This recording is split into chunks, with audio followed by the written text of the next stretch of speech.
Matt, are we seeing more traction with clean rooms and digital advertising, or is TV catching up? I'd say both. I'd say TV is definitely catching up. If you look at a lot of the CTV providers, a lot of them have invested a ton in their own sort of direct consumer relationships. You look at services like Paramount Plus and Disney Plus, and they have a tremendous amount of first-party data, and they're building a lot of direct relationships with consumers. And so a lot of those companies are leveraging clean rooms to connect a lot with advertisers. So I'd say connected TV, digital, these things are all sort of very common use cases in the clean room market right now. So does the average TV advertiser have enough first-party data to make clean rooms work for them? So I think that's a little bit of a confusion in the industry right now. You specifically asked around, do TV advertisers, do brands have enough first-party data? And I think sometimes people, like a lot of generation one around clean rooms was really around matching of first-party data to first-party data, hashed email to hashed email, right?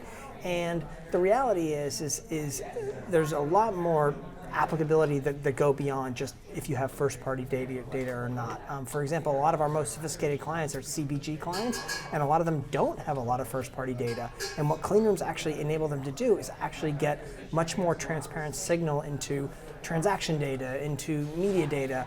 And so it's not a prerequisite for a clean room is not sort of how much first-party data you have. There's a lot of use cases and value being driven for people who don't have a lot of first-party data. So that would seem to me that clean rooms are not just about targeting existing customers, but they can help generate demand. 100%, right? We actually have one of our clients who has machine learning models built around propensity to buy different products, and they're actually running these machine learning models on retailer data sets in order to score the retailer data set to inform targeting strategies. That has nothing to do with retargeting, that has nothing to do about targeting existing customers. Targeting is definitely a use case. However, there's a lot more sophisticated use cases happening outside of just identifying common customers and whatnot. Can you talk about the difference between a clean room and companies that just say that they move data without, they can ship data back and forth without moving it anywhere? Yeah, it's a good question because I think there's a lot of confusion around some of the product marketing terms around the movement of data.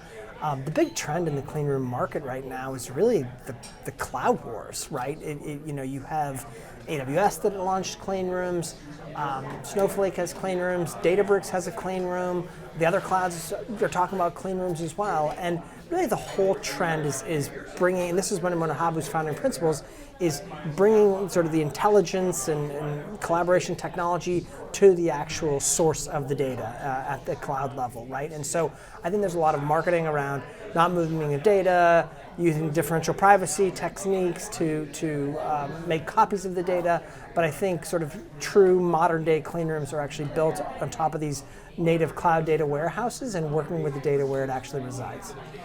Lastly, brands are on a mission to simplify their supply chain to optimize their digital buying. Do clean rooms help or hurt with that? Oh, 100% help, right? And the reason why is because just if you think about the different data providers, or if you think about services that sort of were abstraction layers across places where brands were buying, now brands can actually work directly with their partners, directly with the data sources for insights, analytics, planning, and so it actually simplifies and makes it a lot smarter. I think one of the things which is as we're evolving and clean rooms are getting adopted more and more, that I'm hearing from brands as a struggle is more, hey, do I have to work across 10 different clean rooms, right? And that is, I think, a sort of one of the next challenges brands are starting to work with right now. And really, that's one of our focus areas is really trying to be that interoperable layer across all these different distributed data sets. But I think, sort of to your original question in terms of does that help with supply chain and simplify it, I think 100% simplifies it because you're getting much more transparent access to data signal.